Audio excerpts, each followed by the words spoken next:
Liquor scam, liquor కుంభకోణం దేశమంతా కూడా దాదాపు ఒక 2 సంవత్సరాల నుంచి ఈ అంశం మీదే బీజేపీ కేంద్ర ప్రభుత్వం, అంటే బీజేపీ అంటే కేంద్ర ప్రభుత్వం, ఈడీ, సిబిఐ వీళ్ళు చాలా ప్రహసనం నడుస్తూ ఉంది. అనేక మందిని అరెస్టులు చేశారు.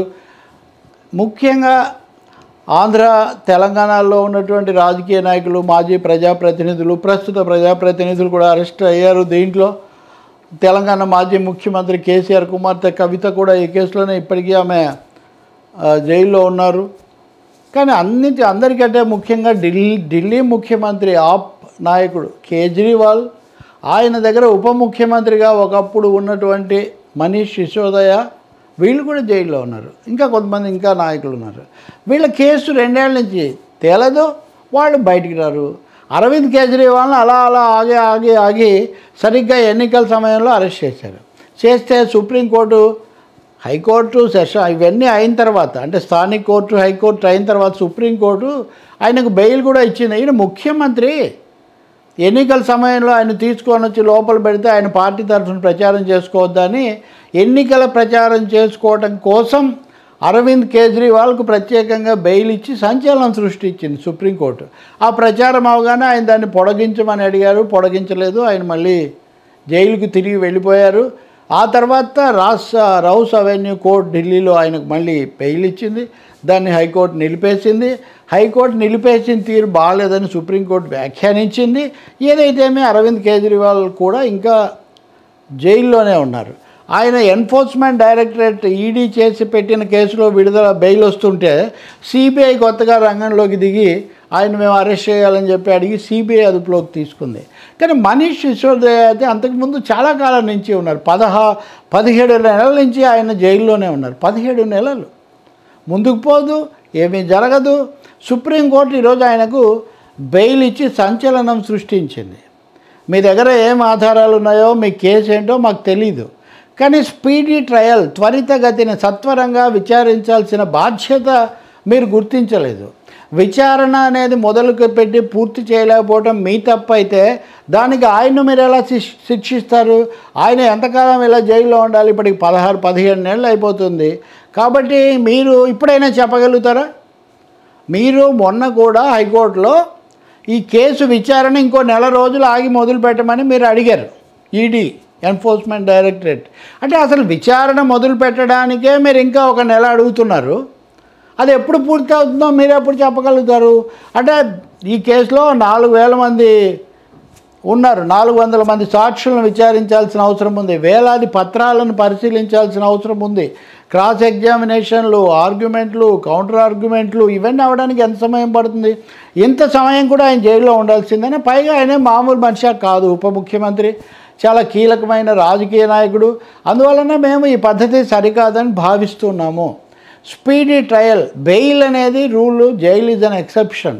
మామూలు పరిస్థితుల్లో బెయిల్ ఇవ్వాలి. ఆయన ఇంత ప్రముఖమైన వ్యక్తి ఎక్కడికి పారిపోతాడు? ఫ్లైట్ రిస్క్ అంటారు. ఎక్కడికి ఎగిరిపోతాడు ఆయన? ఆయన ఎగిరిపోయే అవకాశం, ప్రమాదం ఏం లేదే.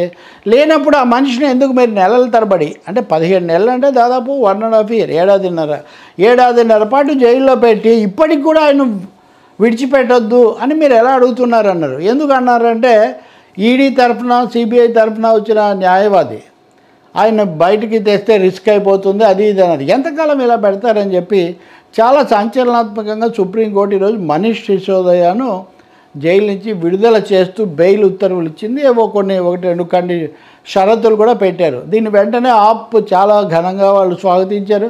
ఢిల్లీ విద్యామంత్రిగా ఉన్నటువంటి ఆమె అశితి, ఆమె మరీ దాదాపు ఆమె కన్నీళ్ళు, ఆమె కంటతడి పెట్టేశారంట. బురగ్డో ఆమెకు ఈ భరించే అంత ఇది పెద్ద సంచలనం, దేశం మీద చాలా ప్రభావం చూపిస్తుందని. ఎందుకు ఇంత చేస్తున్నారు అని ఆప్ను ఎలాగైనా కానీ రాజకీయంగా దెబ్బతీయాలనే ఉద్దేశంతోనే ఇదంతా చేస్తున్నారని ఒక ఆరోపణ. ఏదైతేనేమి ఇప్పుడు మనీష్ సిసోదియా అయిపోయింది కాబట్టి ఇప్పుడు అరవింద్ కేజ్రీవాల్ ఏమవుతారో ఆయన్ని కూడా ఎప్పుడైనా విడుదల చేస్తారంటే ఇవన్నీ నెమ్మదిగా బెయిల్ మార్గం వచ్చిందని. కవిత విషయం కూడా కేజ్రీవాల్కి ఇచ్చినప్పుడు కూడా కవితకి ఇవ్వలేదు. కవిత కేసు ప్రతిసారి చివరిదాకా వచ్చి మళ్ళీ వెనక్కి పోతుంది. ఇప్పుడు సిసోదియాకు వచ్చిన తర్వాత కవిత కూడా విడుదల అవుతారు అనే ఒక ఆశాభావం ఉంది. స్వయంగా ఆమె సోదరుడు మాజీ మంత్రి కేటీఆర్ ఓ వారంలో కవిత కూడా విడుదల కావచ్చు అని చెప్పి ఆయన ఒక ఆశాభావం వెలిబుచ్చారు. ఆయన మిగతా వాళ్ళ కేసులు కూడా ఇలాగే నడుస్తున్నాయి. ఇక్కడ సిసోదియాకు బెయిల్ రావటం అన్నది దేశంలో మారిన పరిస్థితులనండి. అలాగే బీజేపీ కొంత మెజారిటీ తగ్గిన తర్వాత ఆ దూకుడు తగ్గుతున్న పరిస్థితులు కూడా దీనికి కొంత కారణం. అయితే బెయిల్ వచ్చినంత మాత్రాన మీరేం నిర్దోషులైనట్టు కాదు, ఇంకా చాలా ఉంది, ముందుంది ముసళ్ళ పండగ అన్న పద్ధతిలో ఆప్కు ప్రత్యర్థులుగా ఉన్న బీజేపీ నాయకులు కొంతమంది ట్వీట్లు ఇవన్నీ పెడుతున్న మాట కూడా నిజమే. కానీ ఖచ్చితంగా ఇది పెద్ద ఉపశమనం అవుతుంది. రెండవది, దీన్ని ప్రెసిడెంట్గా దృష్టాంతంగా చూపించి మిగిలిన నాయకులు కూడా, మిగిలిన నిందితులు కూడా, జైల్లో ఉన్న వాళ్ళు కూడా బెయిల్ తెచ్చుకునే అవకాశం ఉంది. అందుకని ఈ విధంగా ఎన్నికలు రాబోతున్న సమయంలో రాజకీయంగా ఇది ఒక పెద్ద మలుపు అవుతుంది. కవిత కూడా బయటకు వస్తే అది తెలంగాణ రాజకీయాల్లో ఒక ముఖ్య పరిణామం అవుతుంది.